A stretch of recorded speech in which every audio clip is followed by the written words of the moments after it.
পাঠান release করলো মাত্র complete হলো 3 বছর, তারই সেলিব্রেশনের জন্য গতকাল টিজার ড্রপ করা হয়েছে। এটা ঠিক টিজার নয়, এটাকে ডেট অ্যানাউন্সমেন্ট টিজার বলা হচ্ছে।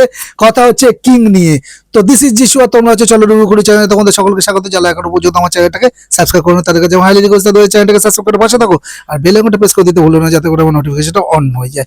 তো লেট হয়ে গেল, রিভিউটা দেবো, কিন্তু দেখো অপেক্ষার তো অবসান হয়েছে। কিং খান ফিরছেন তার সিংহাসন পুনরুদ্ধার করতে। গত 24শে জানুয়ারি মানে গতকাল 2026-এ সিদ্ধার্থ আনন্দম রেড চিলিজ এন্টারটেনমেন্টের প্রকাশ পেল কিং এর official release date teaser.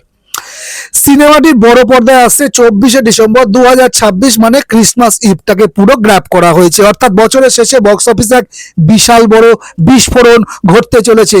SRK Shahrukh Khan rough and tough look. টিজারে শাহরুখকে দেখা যাচ্ছে সল্ট অ্যান্ড পেপার হেয়ারস্টাইলে এবং এক ভয়ঙ্কর গ্যাংস্টার অবতারে। তার সেই বিখ্যাত কিং অফ হার্টস কার্ড নিয়ে এন্ট্রি ছিল একদম দেখার মতো। টিজারের সবচেয়ে চর্চিত অংশ হলো শাহরুখের সেই ভারী কণ্ঠের ডায়লগ, ডর নেই দেহসাথু, মানে ভয় নয় আমি আতঙ্ক।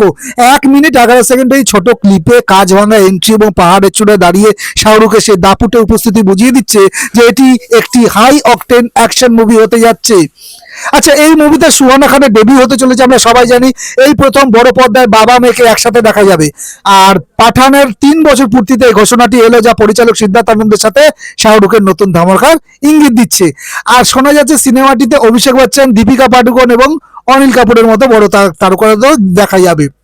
আচ্ছা, আমি এখন পর্যন্ত মানে ডিটেলস আমি যাচ্ছি না, কারণ খুঁজেও পাওয়া যাবে না অতটা। একটা ছোট্ট টিজার কার্ড। তো টিজারটি দেখে মনে হচ্ছে শাহরুখ আবার সেই অ্যান্টি হিরো ইমেজ দিয়ে বক্স অফিস কাঁপাতে আসছেন। কার্তিক আরিয়ান থেকে শুরু করে আরিয়ান খান সবাই সোশ্যাল মিডিয়া এক বাক্যে বলছেন এটি একদম বাপ লেভেলের টিজার।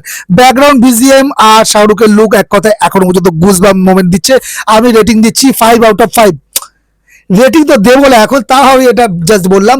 তো যারা এখনো পর্যন্ত, যারা কি সবাই দেখে ফেলেছো, তোমাদের কমেন্টসে আমাদের মানে কমেন্টসের মাধ্যমে তোমরা ফিলিং শেয়ার করতে পারো।